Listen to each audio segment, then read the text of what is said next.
Assalamualaikum warahmatullahi wabarakatuh. Selamat sore Pak Titan dan teman-teman semua. Saya Salsabila Mega Safira dari kelas JBBA dan NIM 23019704992 ingin presentasi tentang karya ilmiah saya yang berjudul Perancangan Aplikasi Interaktif Pengenalan Huruf Hijaiyah untuk Pendidikan Anak Berbasis Android. Yang pertama, pendahuluan. Mengapa saya mengangkat tema ini adalah karena pengenalan huruf hijaiyah adalah dasar tulisan dalam bahasa Arab yang digunakan dalam Al-Quran. Sehingga hal ini merupakan awal dari fondasi kuat bagi perkembangan spiritual anak. Di era perkembangan teknologi, ternyata banyak sekali anak yang kecanduan dengan perangkat digital seperti smartphone dan tablet. Penggunaan teknologi ini padahal bisa diarahkan untuk hal yang positif, seperti memberikan pengalaman belajar yang lebih menarik dan interaktif, termasuk dalam pembelajaran huruf hijaiyah. Latar belakang tadi didukung dengan data oleh kata data. Ini adalah persentase anak usia 5 tahun yang sering internetan ternyata lebih sering digunakan untuk bermain media sosial.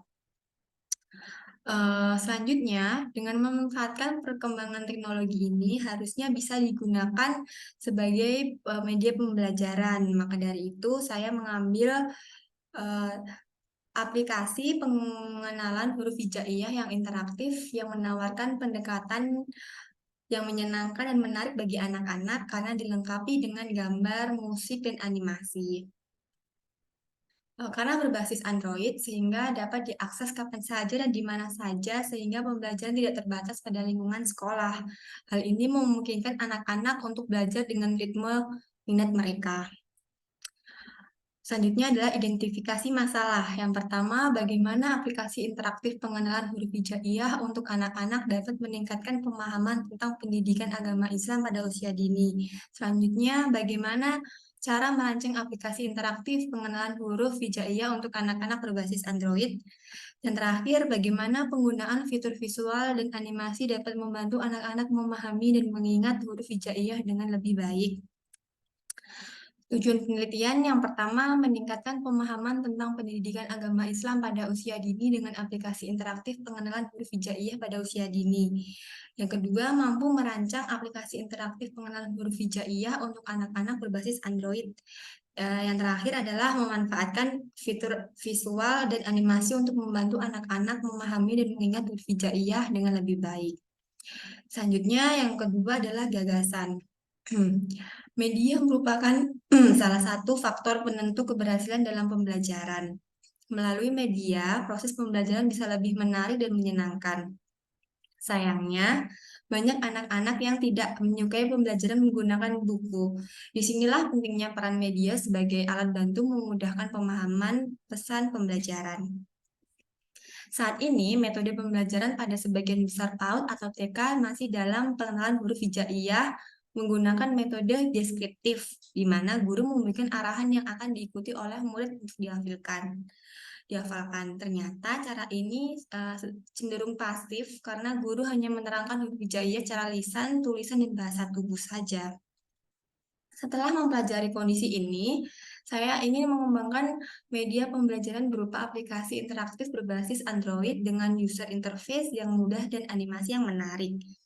Aplikasi ini juga dilengkapi dengan kuis dan game untuk meningkatkan semangat dan rasa penasaran murid dalam belajar mengenal huruf hijaiyah. Selain itu, tentu saja aplikasi ini berisikan pengetahuan dasar tentang huruf hijaiyah yang disertai dengan suara dan pengucapannya, serta keterangan bacaan sesuai harokatnya yang sesuai dengan pedoman dan syariat agama Islam. Nah, untuk langkah strategis yang digunakan untuk mengimplementasi adalah yang pertama analisis kebutuhan dan tujuan, seperti mengidentifikasi tujuan utama dari aplikasi, yaitu meningkatkan pemahaman huruf hijaiyah, karakter, dan nilai-nilai spiritual. Yang selanjutnya adalah tim pengembangan, yaitu membentuk tim-tim yang mendukung. Selanjutnya, yang ketiga adalah pemilihan materi dan metode yang mendukung, seperti visualisasi huruf hijaiyah, pengucapan yang benar, contoh kata, dan lain-lain. Selanjutnya adalah pengembangan aplikasi. Jadi, mendesain aplikasi sesuai dengan brief yang telah ditentukan agar aplikasi berjalan secara lancar, responsif, dan stabil. Selanjutnya ada uji coba yang bisa dilibatkan oleh internal seperti anak-anak, guru, dan orang tua. Selain itu, di sini kita juga bisa mengumpulkan feedback dari mereka masing-masing. Selanjutnya adalah peluncuran dan promosi. Setelah diluncurkan di Google Play Store, kami juga bisa melakukan promosi secara mulut, mulut ke mulut, media sosial, dan lain-lain. Selanjutnya adalah tambahan pengembangan. Di sini saya menggunakan SDLC Waterfall yang dimulai dengan tahapan perencanaan, yaitu ada menentukan tujuan dan ruang lingkup aplikasi, mengidentifikasi kebutuhan pengguna, dan membuat rencana jadwal, anggaran, dan sumber daya yang membutuhkan waktu 2 hari. Selanjutnya ada analisis, yaitu menganalisa kebutuhan spesifik aplikasi dan menyusun dokumentasi yang jelas, membutuhkan waktu 3 hari. Selanjutnya ada desain, yaitu merancang UI yang menarik dan sesuai dengan anak-anak, merancang layout, navigasi, dan merancang arsitektur aplikasi Android itu membutuhkan waktu sekitar 2 minggu. Setelah itu ada implementasi, yaitu mengembangkan aplikasi secara coding, mengimplementasi fitur-fitur pengenalan huruf hijaiyah, dan uji coba aplikasi secara berulang, membutuhkan waktu kurang lebih 1 bulan, dan juga sistem yang akan dilaksanakan secara berkelanjutan karena ini menyangkut dengan analisa feedback pengguna dan juga menentukan pengembangan fitur atau perbaikan pada versi selanjutnya. Selanjutnya adalah kebutuhan perekrutan sumber daya manusia.